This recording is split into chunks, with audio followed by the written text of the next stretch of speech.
Big D Entertainment, in association with Dipsy Doodle Productions, presents The Dave Holly Hour, brought to you by Trio Jazz Club, Sioux Falls' premier jazz club.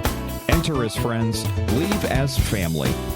Serendipity Studio Gallery and Gifts, Chasers Food and Spirits, Excel Chiropractic, Quality Nails, and the Sioux Falls Arts Council. The Dave Holly Hour features Sioux Empire Arts and Entertainment Conversations. A true lover of arts, entertainment, good food, and fun times, including an occasional Jack Daniels. Okay, so a few Jack Daniels. Here he is, Dave Holly. Welcome, regular listeners and downloaders, as well as those of you checking this show out for the first time. The Rainbow Chorus has concerts this weekend. Artistic Director Dewbbvi joins us in just a few minutes to talk about the organization's growth. Last Stop, the series, premieres tonight at the State Theater. Cast members Dewbbvi Jones and Nathan Hults are here later in the show. You'll get to hear the show mascot Charlie a few times as well, to the conversation that left us all standing. But first, let's pop the cork on this bubbly little show.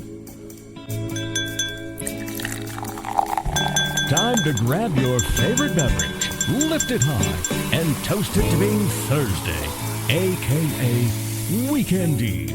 Hey, the weekend isn't around the corner, it's here! So long, hump day and your frumpy way. We say hello to Thursdays with opening nights. The weekend is near and we can see the bright lights. Yes, Thursday, you're so hearty, we can't wait for Friday, so a day early, we start the party. Whatever you're drinking and whatever you're drinking it out of might very well be determined by where and when you happen to be listening. Now, my choice, as usual, a Jasper Newton. That's a Jack Daniels Diet Coke with a lime, double tall preferred. For you, be it a cup of coffee, spot of tea, glass of milk, bottle of water, mug of beer, cocktail, glass of wine, or flute of champagne. Lift it high and toast to the man that introduces and closes this show every episode. Zach Dresch is an amazing multi-talent in this community and a stand-up comic. Now, that alone would be worth toasting. But when he closed his set at Trio Jazz Club Monday night, he was still standing. He didn't get down on one knee, but his love, Becca Game, said yes. So congratulations to the two of you. Have a splendiferous life together. Cheers to you, Zach and Becca. You are very well loved. The Weekend Eve Toast is brought to you by Chasers, West 12th Street and Ellis Road. Chasers has great food and beverages, and on Monday nights at 7, we play Dave Holly Hour Trivia. This coming Monday, we'll be in February 3rd. You're going to join us for the Big Bowl Trivia. It promises to be a super time, because of copyrights, etc. Can't say the two words together. Honorable mention. So what over the past week made Dave laugh, guffaw, chuckle, chortle, giggle, simply smile, or maybe even shed a tear of joy? Oh, it did my heart good Tuesday night to see the OG friend of the show, Elizabeth Hunstead, playing the piano at Trio. It was her first time playing there, and she enjoyed playing on an actual piano and not having to tote her equipment in as per usual. She is yet another important artist in this community. Somehow she continues to find a spot in her playlist for Girl from Ipanema for some particular podcaster. Later in the show, actors Dewbbvi Jones and Nathan Hults.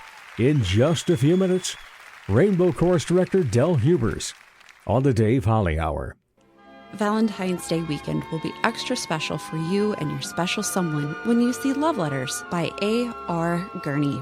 Theater Lab and Big D Entertainment bring this great story to you at the Icon in downtown Sioux Falls, February 14th and 15th. Follow the lives of Andy and Melissa through the decades of letters they've written each other. Dinner theater, including great food from Dada Gastropub, starts at 6 Friday and Saturday night.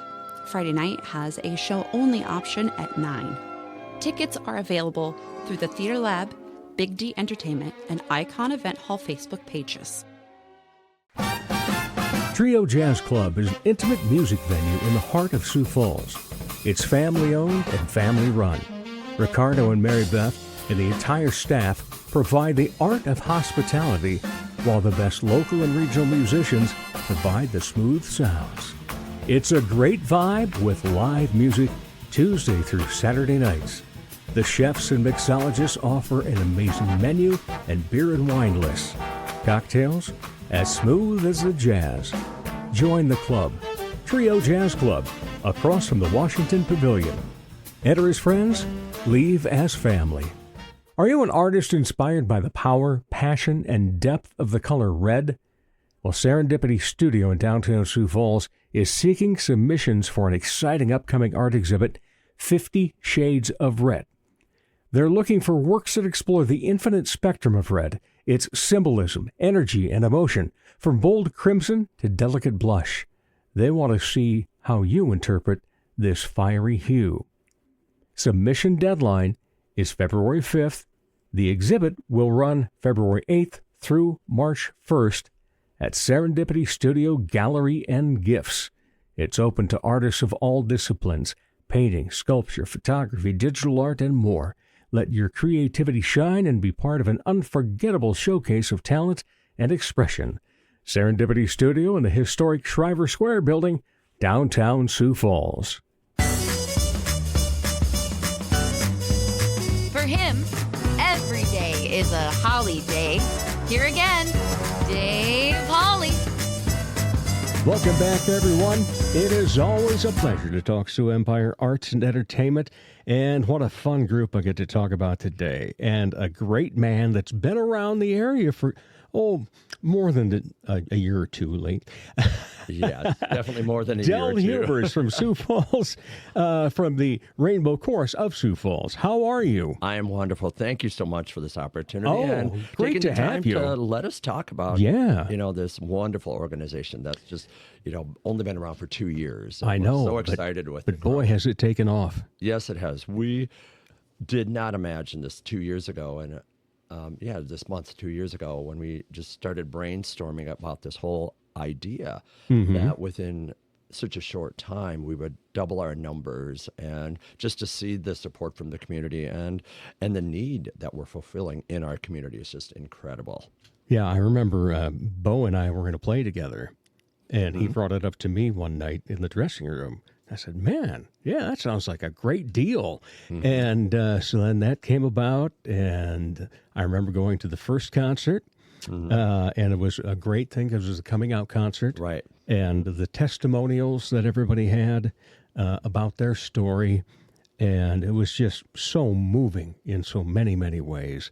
And to see there all the different people that are involved. It's a very diverse group from a lot of different backgrounds. There's some other educators in the group. We've got retired people. We have, young people in their 20s. Just, it's just a wide array of people that, want to just get together and sing. And we started out initially with just 1 hour of rehearsal. And after a couple of weeks, they didn't want to leave at 8 o'clock. And it's like, oh, come on, I've been teaching all day, okay? But they I said I can give you an extra half hour. So we started rehearsals running from 7 to 8:30 because they just loved singing and wanted to learn the new music. And just loved that community that we were forming. There's a lot of people that, they've created friendships outside of the chorus where they'll get together and get involved in activities and stuff. So it's just been a wonderful opportunity for people to come together in a safe space.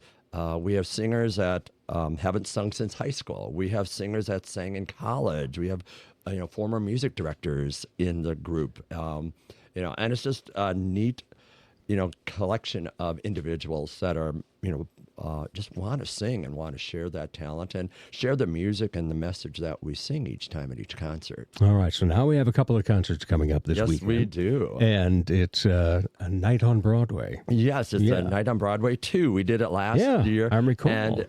And we had such a fun time doing it and well received by the audience. And so, this year we're doing it again. Different music.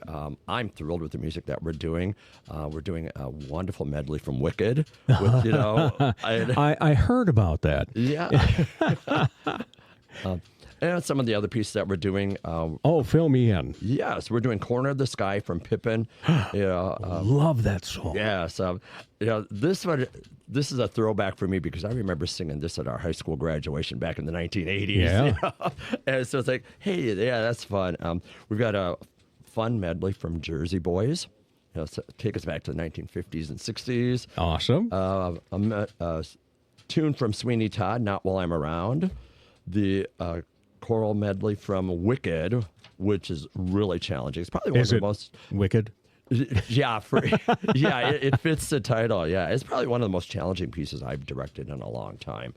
And then another one, "No One Is Alone" from Into the Woods. The sopranos and altos have a beautiful arrangement of "Over the Rainbow," which I can't wait for them to sing that out and share that with the audience. And then the tenors and basses have a great arrangement of "Old Man River." One of my favorites for a male chorus. Right. And I got the bass. Boy, some back-to-back classics in those two. Oh, yeah. And then some fun stuff. Joseph and the Amazing Technicolor Dreamcoat. I mean, that's just fun music, a wide variety of music, wide styles. I love doing Andrew Lloyd Webber. He's just... the guy's creativity is off the charts. It is. Years ago, before I moved back to Sioux Falls, I taught in Chicago for 10 years and got opportunity to go to all the theaters downtown Chicago and see these performances live. And it's just fun now, so I get to relive these performances as I'm directing them, even though I don't get to see them, professionally done anymore.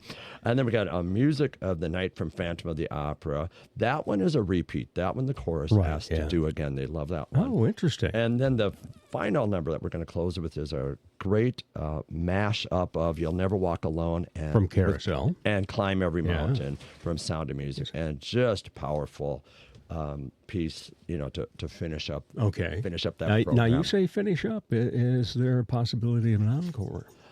I guess I'll have to wait and see. Oh, hiding that. You never know. You never know. So, tell us, what made you decide you wanted to be a part of this?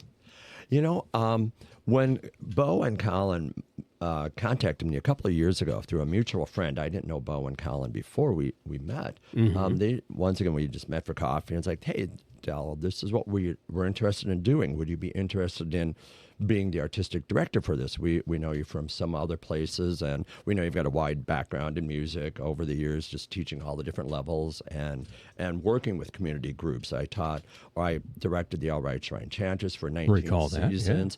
I was the artistic director for the Singing Boys of Sioux Falls for a number of seasons before COVID hit. And so I had some experience working with community groups before, but never starting one up.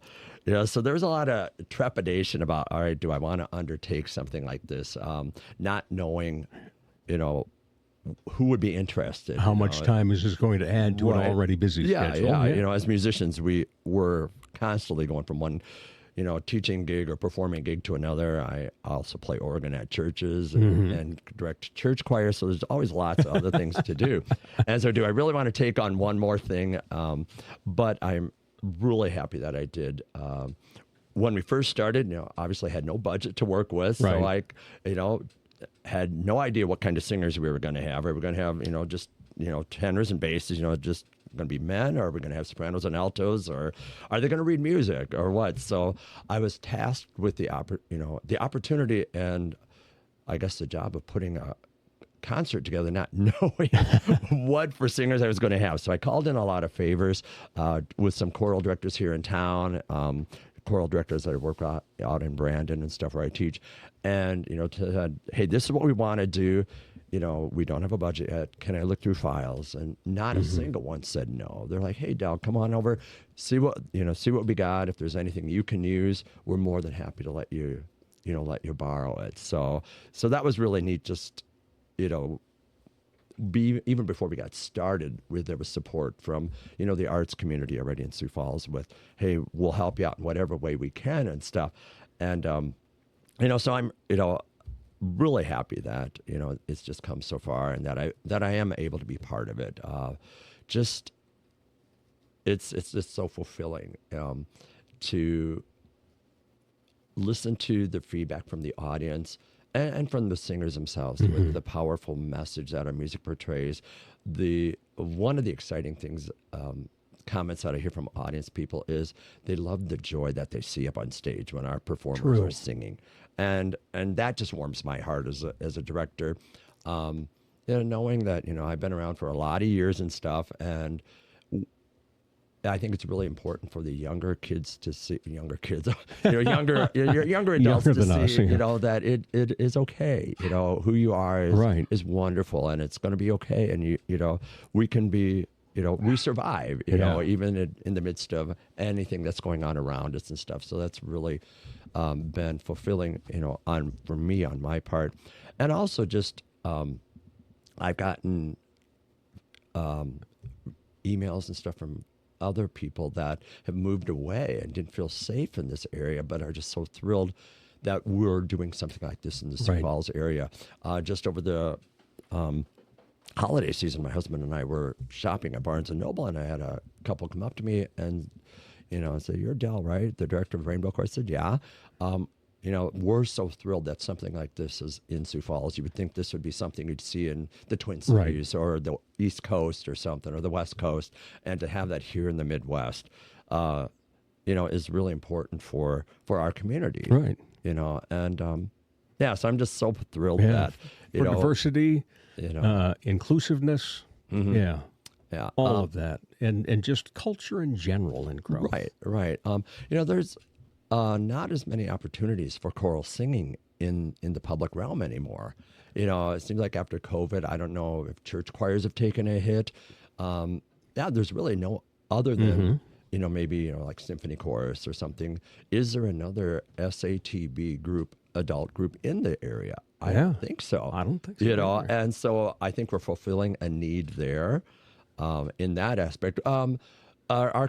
Our chorus is made up a lot of the LGBTQ community, but also allies too, which is wonderful. They want that opportunity to sing, but also to support the community and stuff. So that's been really fulfilling, just to, this hodgepodge of individuals that have come together with a common goal. I'm just really happy that when Bo and Colin contacted me through a mutual friend. I didn't know, like I said, I didn't know Bo and Colin prior to that first meeting. I'm just really happy that just fell into place, and everything that's transpired since then in the last 2 years. Yeah, it's been coming along in such great strides. Not just that it's growing, but in exponentially almost. Yeah. So how many singers currently do you have? We should have 62 or 63 up on stage this weekend. Yeah. That's excellent. Yeah. Now, you're talking about the feedback you get from audience and people who moved away and so forth. What do the singers tell you, when they get a chance to just stop and talk to you one-on-one for a little bit? What are the things you hear? A lot of the same things, that I hear from the audience. Just they love that opportunity to get together. It's widened their circle of acquaintances, especially some that are new to the area and aren't don't know a whole lot of people in the area. The chorus is very welcoming to each other when the new singers come in. We usually open it up at the beginning of each concert cycle. If we want to have, if anybody's interested in joining. And the current singers are always so welcoming to the new singers and stuff, willing to just sort of take them under their wing and, help them out and stuff and help them feel part of the group. And I love that sense of community and stuff that, that they show each other. And I see a lot of it on their faces while we're singing. Yeah. They maybe don't say it to me, but, I'm in front of groups all the time directing and reading, facial expressions and stuff. And, maybe they don't say everything to my face, but when we're singing and you can see the music getting to them, and, touching their hearts and stuff, it's very rewarding. Yeah, actions speak louder than words. Yes, they do. That's for sure. So you said the concert season. So how long does that mean you've been prepping for this particular concert? We started in September. Okay. See, we were never envisioning being a year-round group. Hey, people making a commitment every week, rehearsing and stuff. Right, exactly. the schedules are too busy and stuff. So what we do is we put together about a 3 or 4 month season. So like right now, we're already making plans for our performances in June. So we picked out the dates in June that we'll perform, and when we'll start those rehearsals, and we let everybody know, hey, this is our schedule. Can you commit to that? And we have some that, well, I'll have to take one of those, a cycle off because, hey, I'm going to be out of town the week of performances. So we try to have it all laid out. This is the rehearsals start date. These are the rehearsals. These are the performances. Can you commit to that? And then, then we take a short break. And then in the fall, we usually get started up again in, right around Labor Day and start getting ready for this cycle. So we usually perform two major concerts twice a year, once in January and then in June again during Pride Week. So that's sort of how our season is divided right now. Last year we did our Broadway concert in December, and that was a little hectic, with the holiday season and stuff. So this year we decided to put it off until January.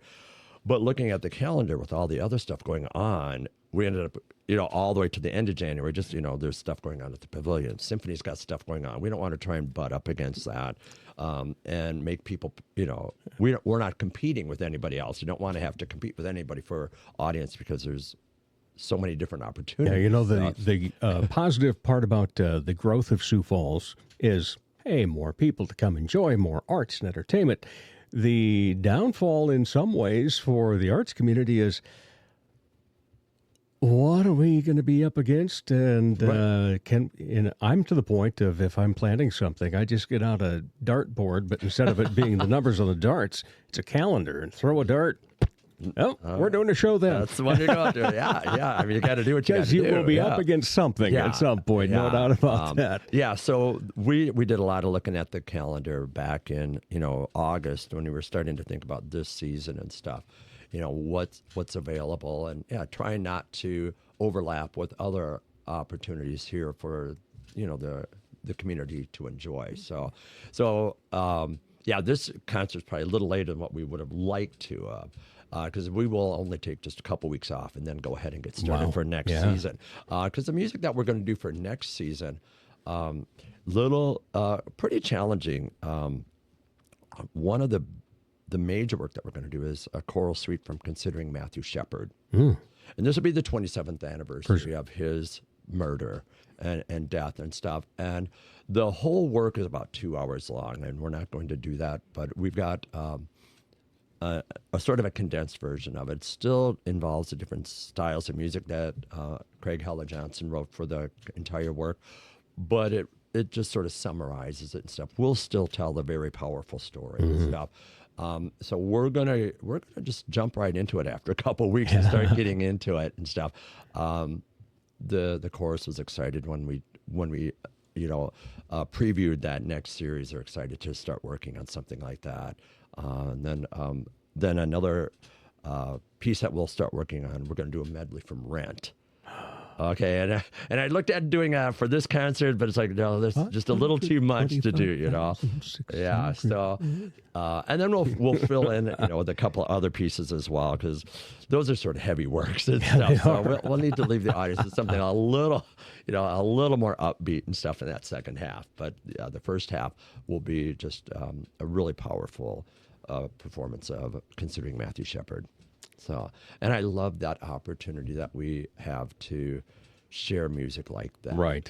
Last year, season, our concert was Brave, A Journey from Darkness into Light, which I tried to pick up music that would sort of tell the story of a lot of the journey that all of us went through, as we're growing up, figuring out, wait, I'm not like everybody else. What's wrong with me, and then the denial of, who we are, and then finally... They try to not be. Right. And, going through that, and then that process of, finding yourself and accepting yourself, and then finally living your life the way you're supposed, the way you're meant to be, And so the music sort of told that story and stuff. And believe it or not, all of the pieces that we did last on that cycle, the chorus suggested. At the end of each cycle, at the end of each concert, we send out a questionnaire and what are some suggestions of pieces you'd be interested in doing?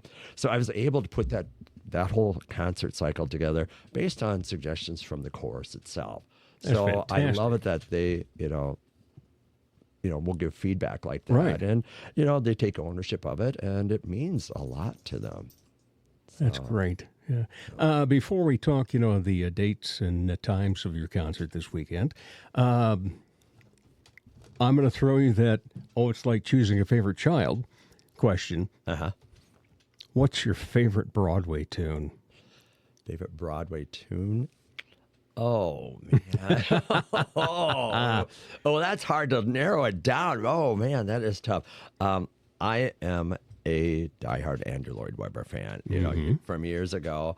Oh, gosh, I don't know if I could just pick one. The chorus does an awesome job on Music of the Night from Phantom of the Opera. I don't know if that's my favorite, but I love that one from there. I got an opportunity to see that live a number of times when I was in Chicago. I got to see Joseph in the Amazing Technicolor Dreamcoat a couple of times live. The first time a friend and I went, Donny Osmond was sick, so they had the understudy, so we had to get tickets to go a second time when he was there. So, I mean, you got to see Joseph, Donny Osmond as Joseph and stuff. So that is fun music and stuff. Oh, wow. I don't know if I can answer that right off the top of my head. For me, it would probably be from the Fantastics, and soon it's gonna rain. I can feel it. I always thought that was just an underdone song. It's great when you're seeing it in the musical, it's on stage, and then a lot of people tend to forget about it. And it's just like, man, that's always stuck in my head on that one. So I've always loved that. Yeah, but man, there are just so many. Of course, if I had never seen the Fantastics, I probably would have said, Seasons of Love from Rent. Yeah, that's just. We did that one a couple of years ago too. Yeah, and it's a great, and I just, in fact, I want that at my funeral. Okay. Hopefully not for 20 years yet. Yeah. All right. So times, dates. All right. This Friday night at 7 o'clock at First Congregational Church. And then we have a matinee on Saturday at 2 o'clock at First Congregational Church downtown as well. So, all right. 2 opportunities. If you love it the first time, come the second time again. Yeah. Is there a cost? No. Free will? Free will donation is all we ask. Yeah. Just to help cover expenses and stuff. Yeah. Well, so how far do you envision this project going? It sounds like it's already past what you thought. Right. Yeah. We have, discussed, we're not quite there yet, but what is the next step in the growth of the chorus is the possibility of maybe more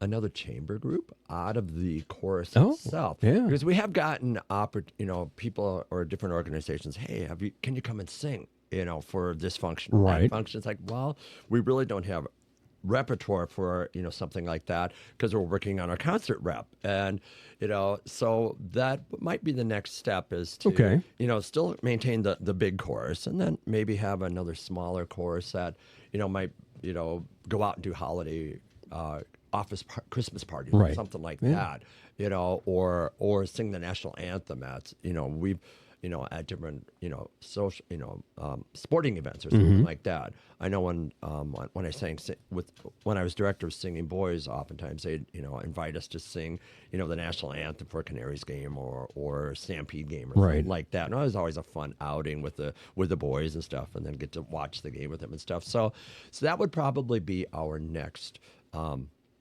next step, if we continue to grow where we're at, and if that doesn't happen, it doesn't happen. Right.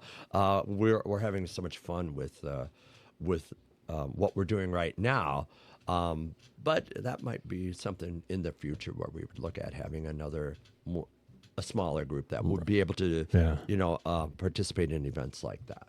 All right. Well, it sounds fantastic, and I'm sure that if that is the next step, it's going to be good.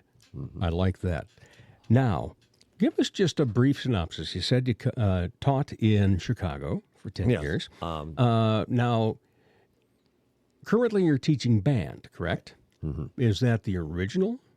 Or were you a vocal teacher? I graduated from college way back a long time ago with a double major. Back Okay. then we could still do a double major. You didn't have to pick one track or the other. So it was a vocal and a instrumental major. Okay. And then I went to Dort College. Well, now it's Dort University. Dort Sioux University, Center, but back the then it was Defenders. still, back then it was still Dort College. And then graduated in 85, moved out to Chicago, taught on the southwest side of Chicago for 10 years at a couple of different schools. Taught at a private school for a little while, then taught at public schools for a couple of seasons. Then in the summer of 95, my mom had her first heart attack. I was like, nah, I need to get back to the Midwest. And I grew up not far from here, just across the border in Minnesota. So this was, moving to Sioux Falls was the closest I could come after living in Chicago and for 10 years and stuff. So then I taught in Chester for 3 years, did K through 12 choral, and helped out with some of the band lessons there. Then in the summer of 98, started teaching in Brandon part-time. It was just fifth grade band, but I just knew with the growth that was happening on the east side. And I was already working at Brandon Lutheran Church as their organist choir director, watching the growth there. I thought, I want to get my foot in the door in Brandon. And it was only part-time, and I was giving some lessons on the side and stuff. And we hadn't adopted our son yet, so I had a little giving lessons in the evening and stuff didn't matter. You know? And then the position blossomed. It changed for a while. I did some fourth and fifth grade general music along with fifth grade band and stuff. And then when we started opening more elementary campuses, I was like, well, I had to pick and choose which one do I want to do. And decided to go with the instrumental. And so I've just been directing the fifth grade band at Brandon Valley for the last 27 years. And you were telling me beforehand the number of students you have in a fifth grade band. Right. I have 160, a little over 160 beginners this season. Wow. Yeah. Yeah. It's a phenomenal program. Yeah. Well, that's great. All right. As a first-time guest, you get 2 questions. How you answer question number 1 might determine whether the second one needs to be asked. Right. So the first one is, when you are not part of the arts and entertainment, what do you like to be entertained by? Right now, if I'm not directing or performing myself, we like to spend time with our son and daughter. Right. They just got married this past June. Oh, and they live in congrats. Sioux City, Iowa. And believe it or not, he's a band director too. Yeah, he's the associate band director at Sioux City North High School. And so we, go down and see his concerts and stuff. Our daughter-in-law is a accelerated reading teacher at Sioux City West Middle School. So the family's still involved in education and stuff. Yeah. So when I'm not working, it seems like we try and get down there and stuff and see what the kids are up to and stuff. So okay. So with all of this going on, do you have any hobbies? You have time for any? Oh yeah. I do run. I'm a runner, and I've started training.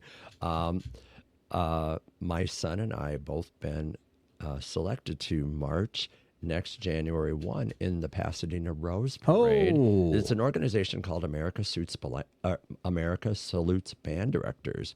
And I was selected a year ago November, to march in the Macy's Day Parade with 400 other band directors. I was one of 4 that represented South Dakota.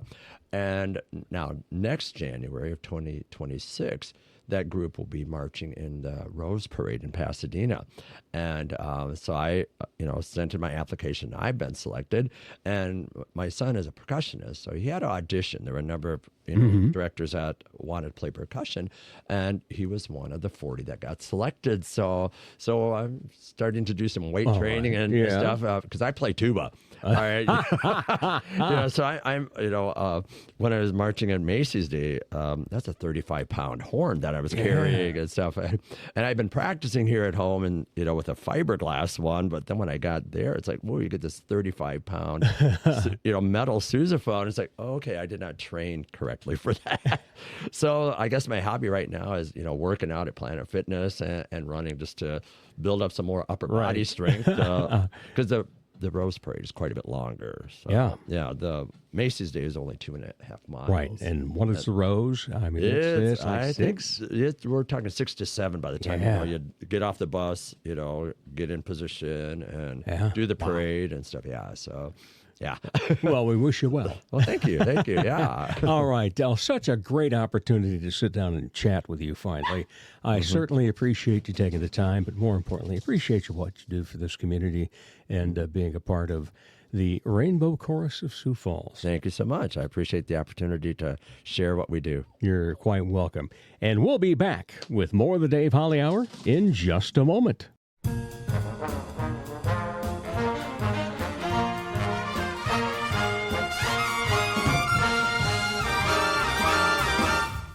Here's what's on the set list at Trio Jazz Club this weekend and into next week. Tonight at 6:30, it's the Jeff Sukup Quartet.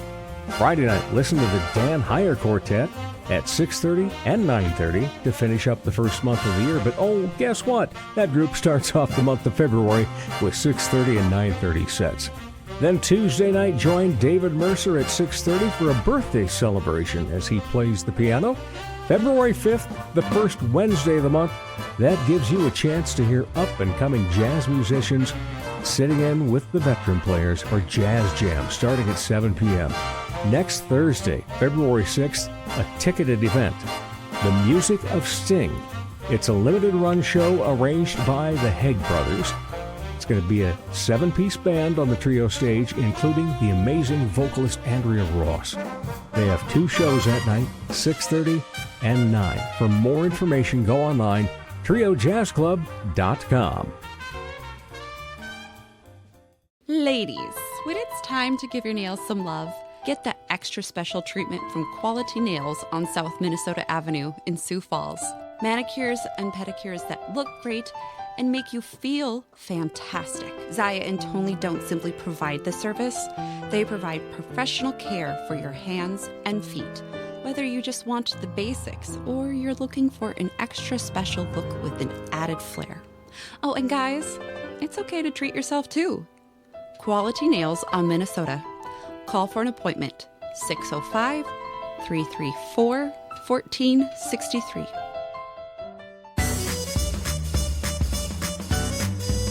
Once again, Dave Holly.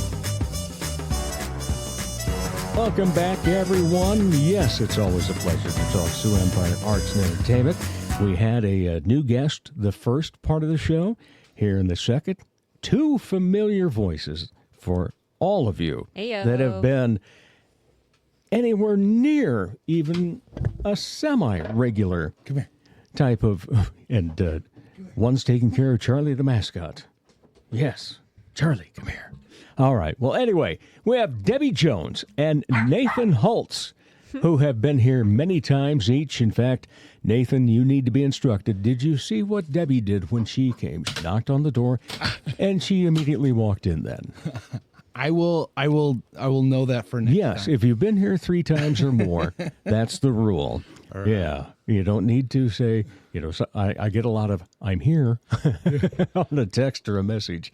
But not to talk about your usual things. Debbie's here quite often to talk about improv or Spotlight Theater Company, and you often to talk about being a comic. Stand up, yeah. Yes, but today we get to talk about something quite fun.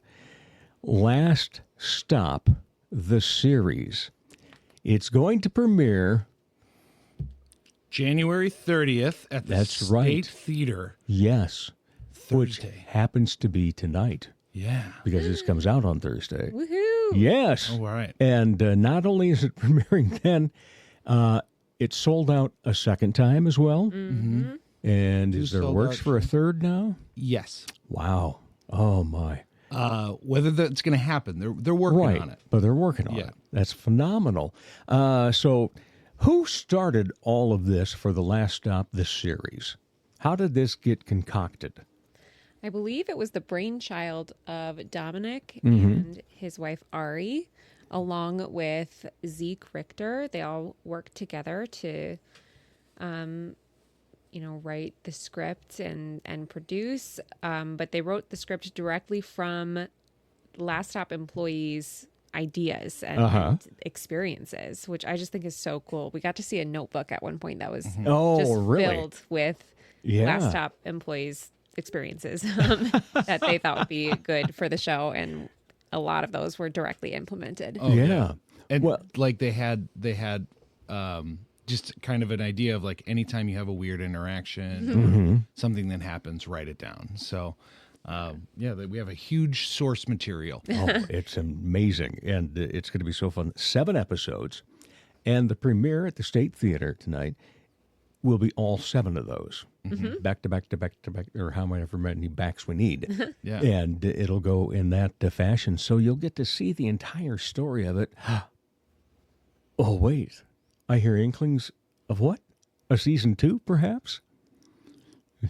Rumor has it. Rumor has it. Yeah.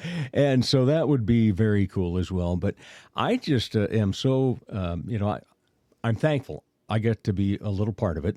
You showed up for a couple. In later episodes, and just enjoyed being a part of the whole process, and also the character that I got to play, because a little out of ordinary for me. I got to play an asshole for the most part. And I was going to say pretentious prick. Well, that works too. An asshole, pretentious prick. APP, that's an app. We got an app for that. We got an app. Yeah. All right. So who was, besides those 3, who was the one that also jumped on first and said, okay, was it the actors, or was it someone else that said, hey, I want to, be involved in this heavily?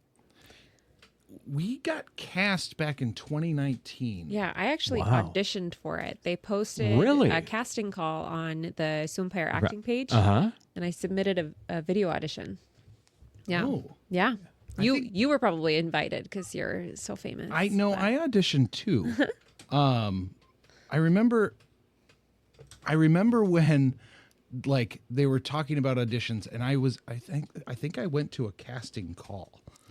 Like, I think they had auditions. Oh, my. I'm so sorry. Not to worry. I broke the stool, the Dipsy Doodle stool. Well, you were in a foot fight with Oh, Charlie. my. Wow. Charlie has taken a piece of the stool out of the room. Oh, my goodness gracious. We could do a standing You can interview. stand up. Yeah. You're a stand-up comic. I am. Might as well do a stand-up interview. So Yeah, see if that helps You the don't have dog to stand up. situation. No, it's all or nothing. Nate. We're in this together. Yeah. I'm so Okay. sorry, Dave. What the heck? Here we go. Now this is getting it on its feet. Yeah. Wow. Well said. Well stated. And No, yes, no editing. That's what I love about this show. We just go with the flow.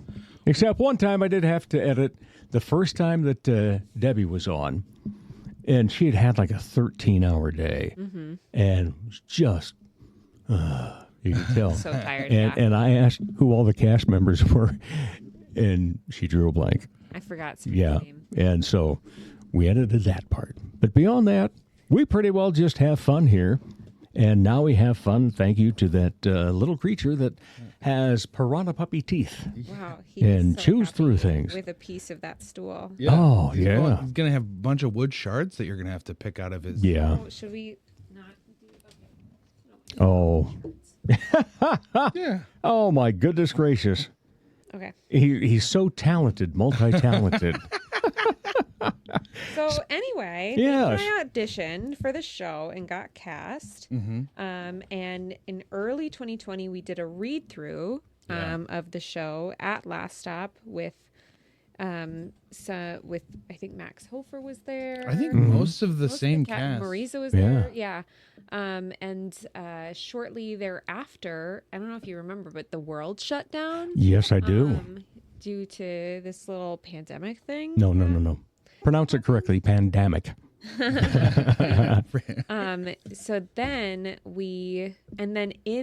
during that time too, Dom and Ari had twin babies. Oh, goodness. So we got back together then in 2022. We filmed an episode. And then we, like, in 2 days or something, we got the first episode. Yeah, I Really think quickly. I think it was like 2 weekends. 2 weekends, yeah. I think.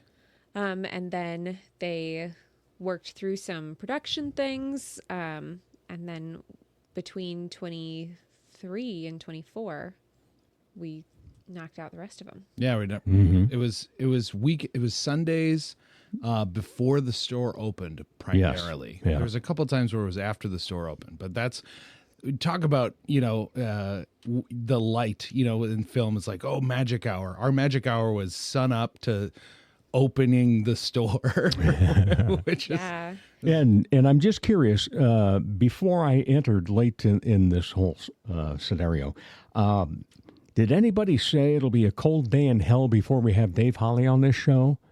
no. Because I believe I showed up and it was 20 degrees, not including the wind chill, below zero. Yeah. Oh, that's right. You came on the one. Yeah, like, that was a rough day. Wow. Yeah. Oh, nasty. And call time was like 7 7, a.m., yeah. 30 a.m. for some people. Earlier than that for some of the crew. Yeah. Let's just, like, shout out to the crew. Oh, no doubt. I'm pretty sure everybody on that show was a volunteer, and our crew was just stellar, so professional, so kind, and they were there so early. No kidding. So early. Every time. Every time Yeah. they made it happen. Well, that was the thing I was impressed by. When I walk in, I see all these people that I know are involved in the Sioux Falls film group, and all the different things that people do with their podcasts. That Sam Lenz and Casey, and so it's just like, my goodness gracious, and then the cast that was involved. The two of you. Let's see. You already mentioned Marisa. Cecily Fogarty, Max Hofer, who you mentioned as well, and just, it's like, okay, we have a great crew here in terms of the equipment crew, but also a great stage presence crew. What was the best part for you in being in this, Debbie? Oh my gosh, just the experience was, yes. That's exactly what the Uncle experience Nate? was, Yeah. Charlie, yeah. The experience was just awesome. Getting to, grow a character from scratch for over time, and make discoveries not only in my character but with like the function of our environment. Like I see a lot of like behind the scenes footage of like The Office and just how much fun they had, and it felt like what I imagined that felt like for them. It was just so fun to work with such creative people and kind people and people who just really wanted to be there, and not that, I feel like every project I do, it's the same, creative, kind people who really want to be there. But this was unique because it was just over such a long period of time. And so early, you're seeing people at their most sleep deprived, I'm a stand-up comic, which we've talked about on the Dave Holly Hour ad nauseum. But so a lot of times I was performing 5 hours away from Sioux Falls on Saturday night. Yeah. And so a lot of times I was getting home at 2:30, 3 in the morning to get up at 6:30, look at the script for the first time, and get to the last stop. So it was a slog, but man, was it fun! Yeah, it was so much fun, and playing with these people, right? Like anytime I get to play with Debbie or Max, it's always just everyone's so talented and brings great ideas and just a work ethic to the work. Yeah. And that's the hardest part to find on a film set, especially with so many people, is people dedicated and trying their best at all moments. So I have a question in terms of, why it came about. We talked about how it came about, but why did it happen? Because you take a local business, not just a local, venue or a local scene that you could have, and you write about the shit that takes place in that local business. And it's just like, who went, why don't we do this? From what I can tell after talking to Dominic, he's such a huge fan of disc media, right? Like his collection, he has a little Blockbuster in his basement, like literally like the white shelves and everything. And I believe he owns every version of Friday the 13th. I could see that. Right. Yeah. So like every year they come out with a new special edition and he has all of those. So he's a big disc media man. And so he spends a lot of time at Last Stop. Yeah. And he's a writer and a director and a creator. So he's... Yeah, because this is not the first thing he's filmed. No, But- he did Death Rod. He did a bunch of short films, but mainly in the horror genre. Right. And so, but you write what you know, right? That's what we as creatives know, is write what you know. He knows he loves spending time at Last Stop. So he sees a couple of these things Right. and gets to know these characters or these people that work there and sees the, the regular crew. That's going to jostle something, right? And so when you get excited about an idea and then other people are excited about your idea, then it's hard to not do it. And again, just the volunteerism from everybody and people. You made such a great point, Debbie, about people that wanted to be in it and to be a part of it. And it's definitely worth going to at the State Theater. But if you don't have tickets, we're sorry. Yeah, sold out both shows. There should be hopefully another showing. If not, we'll have it out to the public. Yeah. I assume. I don't have authority to speak to that, but we'll make it available. I will do my best. Worst case scenario, it'll end up on piratebay.org for all you know. Oh my God.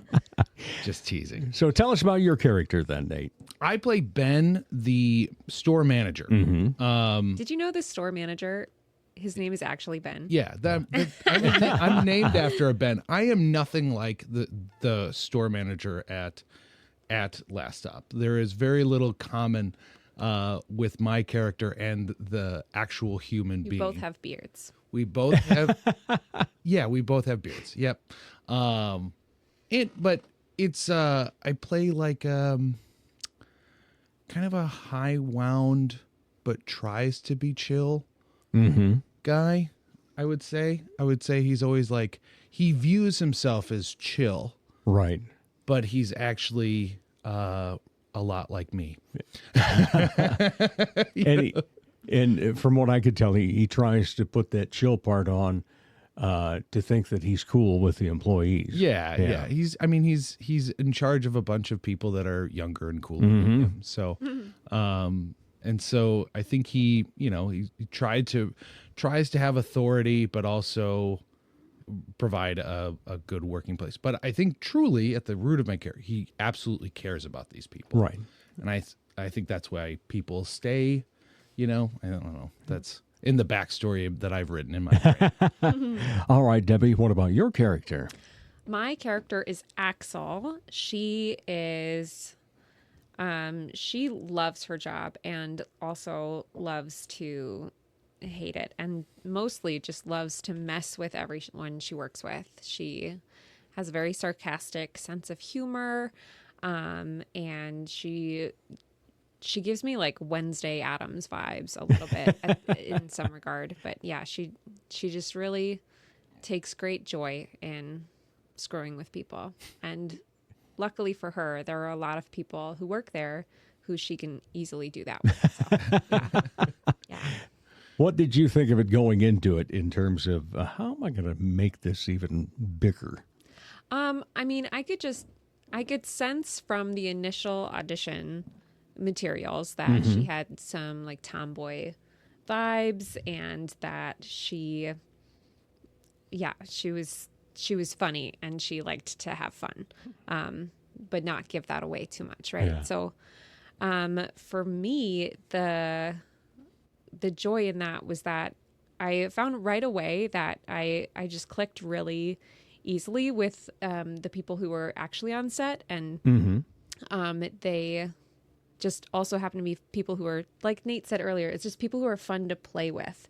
So when you work with people who are fun to play with, that, makes it easier for you to play. So I remember one time in particular, I know like my character was punishing Max's character for something, probably something he didn't deserve. And I thought like, ooh, it'd be really fun to just spray Max with a water bottle. So, Dom said yes, and so things like that. So it was just fun to find those opportunities to bring Axel out even further. Yeah. So what about the actual employees? Because you're playing actual employees, what feedback have you heard from them? Well, they haven't seen it yet. They haven't seen any of it? None of us have seen Some of them saw some of it at SuperCon. They played the first two episodes. That's right. Oh. Yeah. I haven't seen anything of it yet, but I went into, my husband and I frequently go to Last Stop to shop. So we were in there one day, and one of the employees recognized me, and I mean, they said it was good. And one of their full-time employees was also actually on our show, Matt Grimball, who Plays Wolfman. plays Wolfman. And something I learned actually, and I didn't even learn this from Matt, I learned this from the Last Stop owner, was that they all have, like all of the Last Stop employees actually do have nicknames that they go by. Oh. So when I was talking to the owner, I was like, oh my gosh, yeah, Matt's been so much fun to work with. And he literally for a second didn't know who I was talking about. And there was a second before he was like, oh, do you mean T-Bone? They all have fun nicknames that they actually go by in their Last Stop family. It's just been so cool to learn about how that culture is. Yeah. So if this rumor is true about season 2, I'm gonna do it. I'm most likely. Yeah. It all depends. Even right? if you have to be 5 hours away Saturday night and. Yeah, it just all depends on like schedules, right? Yeah. I mean, we're all Dewbbvi. I don't know if you know this, but Dewbbvi is an incredible human being. Yes, she with is. superhuman sleep cycles, I believe. So she's running Spotlight. She's doing Improv Falls. She's doing Monstrous Little Theater Company, as well as being on the board of the Goodnight Theater Collective. Also, she's a human being with family, like her husband, who is another creative, almost as cool as Dewbbvi. Yeah. I don't even know if that's true. I'd say cooler. Oh. And then on top of she's that, humble too. Yeah. Oh my gosh. But and then I have a daughter. I have so it all depends on what the schedule's like, right? And what they're gonna do and all that kind of stuff. And the one thing I will say is they are always conscious of my time. They are always very conscious of trying to make sure that this is worth it and stuff like that. So good at sticking to a schedule. And So I'd love to be involved again if the stars align. Yeah. And if the chance comes, I'll get up at, because that's my church time. Oh. Yeah. I go to the church of Sunday Today with Willie Geist. Yeah. And that's on from 7 to 8. Oh. Then we go to another church service, CBS Sunday Morning with Jane Pauley from 8 to 9:30. For sure. Yeah. Well, I think they'll forgive you for missing one. I think so too. If you get Plus we tape them. there you go. Do you say tape anymore, or do you say we TiVo. record them? Yeah. Yeah. I think TiVo's outdated too. Yes, it is. Probably. Yeah, but and hopefully then those of you that did not get tickets for the shows, if they are able to get another one, highly suggest it. Give If you yourself follow the Instagram and the Facebook, that's where most of the updates are going to be coming from. So if you follow, and I'll just share every update. So if you just follow at Nathan Hults on all social media, or or if Miss Debbie Jones. you're really just like, I really wanted to see Nate and Dewbbvi specifically, and I just can't get tickets. Lucky you could come to Live and Local in February at the Pavilion, where you will see Nate and Debbie on stage in the Improv Falls Live and Local with Created in Color. So Yeah. Which will just be throwing that out there. a great show. Oh yeah, Oh, those people are phenomenal. we're Yeah. so excited. Edda is just, She's great. she's such a fun human to be around. Yeah. Yeah. And so loving, And she's like that, oh, Dave, I just love you because it's like, yeah, well, I love you too.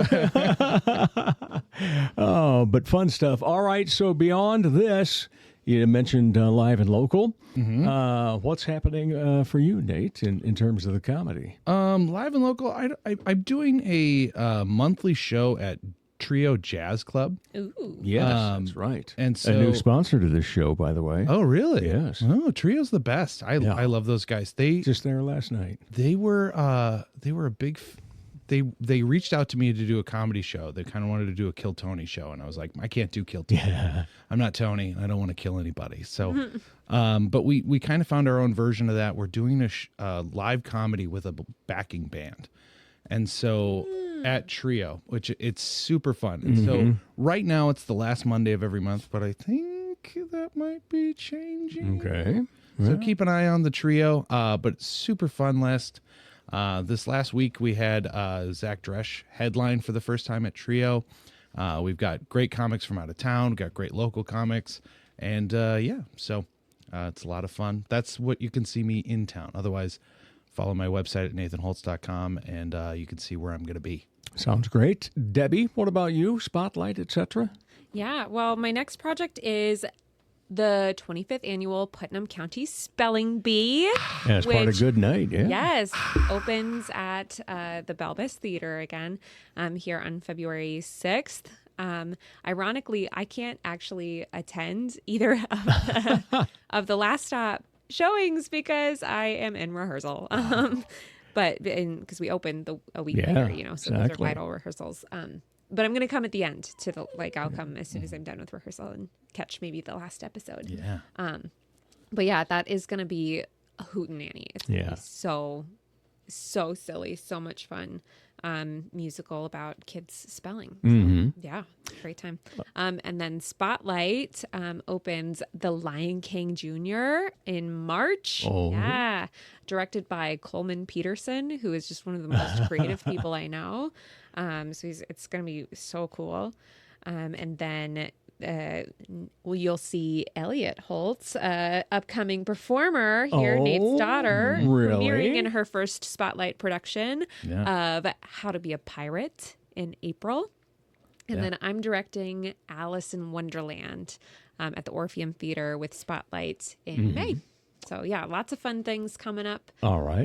But yeah, right off the bat, this is a busy month for us. And Improv Falls, typically monthly down at the Icon. Yep, monthly at the Icon, but February is Live and Local at the Balbus. And then what about Monstrous Little Theater? Monstrous Little Theater. Oh my gosh, how could I forget? First of all, we are doing a a collaboration production with Goodnight Theater Collective this year. So it's going to be so cool. It's called In the Next Room, or The Vibrator Play by Sarah Rule. We are doing that in May at the Balbus Theater, directed by Jen Luke, who's an incredible director who just moved back to the area from Detroit. We're so excited to have her. And auditions for that are actually coming up here very soon. February 22nd are auditions for In the Next Room. It's a beautiful and hilarious play. So yeah, I'm so excited to see it. So will the tickets say batteries included?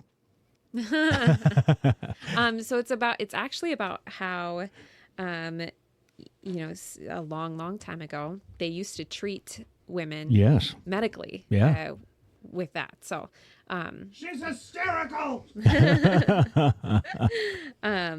So it's really interesting. It's really, really interesting show.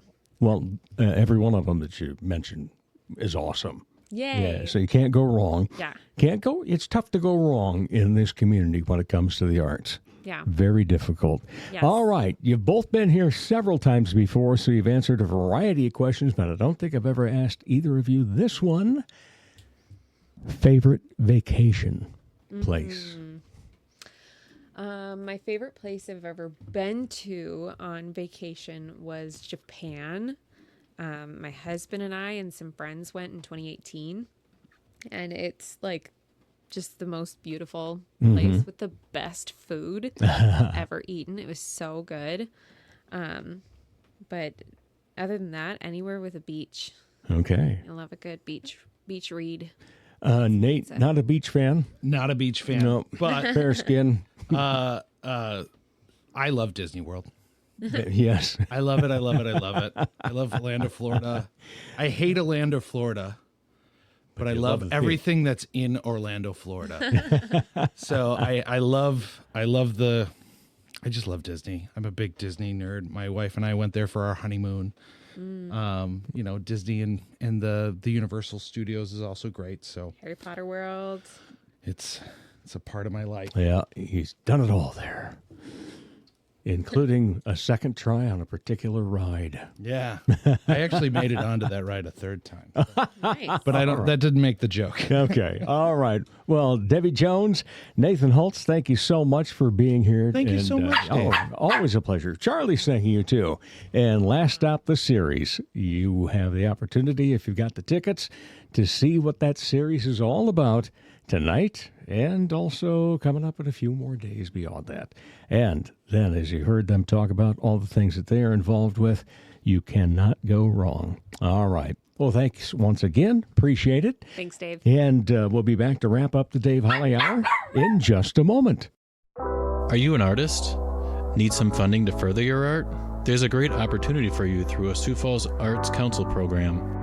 The Artist Microgrant program gives away several microgrants to local artists, no matter what art discipline you're in.